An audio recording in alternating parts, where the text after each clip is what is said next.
Torej, botaničnemu vrtu bo ta nova pridobitev prinesla to, da bomo lahko resnično trajno shranjevali naša semena, ki jih nabiramo že od začetka botaničnega vrta, se pravi že od leta 1810.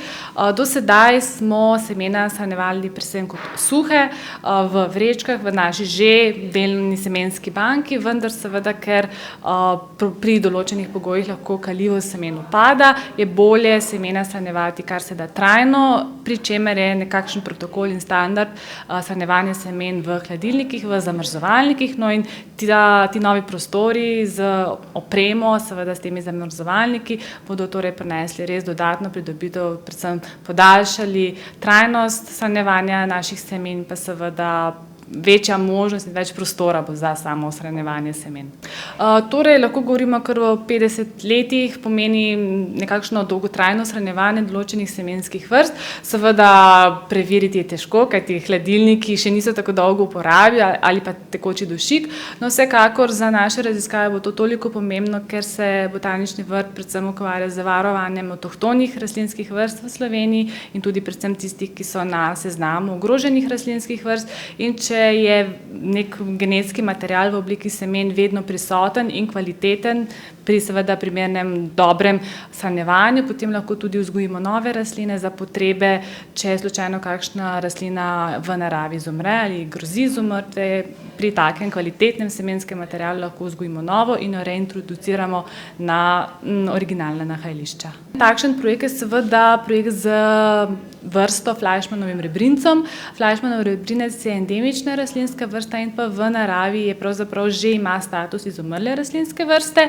Najdena je bila na Grajskem griču, pri čemer pa sama rastlina jo gojimo samo še v botaničnem vrtu, v populaciji v botaničnem vrtu, pri čemer je seveda tako, da sama populacija je že toliko majhna, da tudi semen rastlina ne naredi prav veliko in vsa ta semena, ki jih pravzaprav pridobimo iz te rastline, so izredno dragocena in je seveda izredno pomembno, da so pravilno skladiščena, da lahko na podlagi semen, ki jih imamo shranjena, vzgojimo več rastlin, da nekako populacijo večamo, da populacija bo zdrava in da jo lahko reintroduciramo recimo na naravna nahajališča.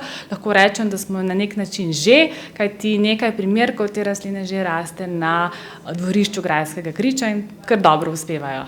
Konkretno sodelujemo s Kew Millennium Bank, tja smo tudi prispevali semena naših avtohtonih rastlinskih vrst, potem sodelujemo tudi s Kmetijskim inštitutom, sodelujemo z fakultetami, ki se ukvarjajo z naravoslovjem in pa rastlinjem, tako v Sloveniji kot v tujini.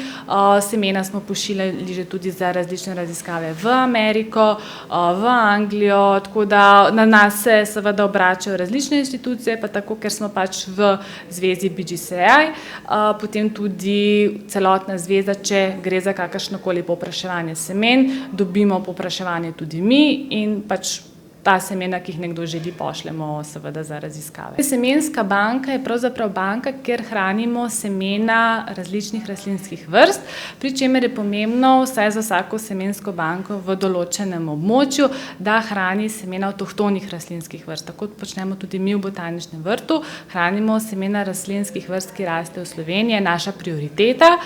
Hkrati pa seveda tudi pobiramo semena rastlin, ki rastejo v botaničnem vrtu in na ta način polnimo svojo lastno semensko banko in po potrebi, če neka rastlina v samem vrtu propade zaradi različnih dejavnikov, lahko iz teh semen, ki jih imamo v naši semenski banki, vzgojimo nove. In pa tudi izdajamo indeks seminum, seznam rastlinskih vrst semen, katerih smo nabrali. In potem na željo kateregakoli drugega botaničnega vrta ta semena tja pošljemo, tam jih rastline potem iz semen vzgojijo in enako dobivamo rastline oziroma semena tudi mi in tukaj vzgojimo te rastline, ki jih želimo imeti.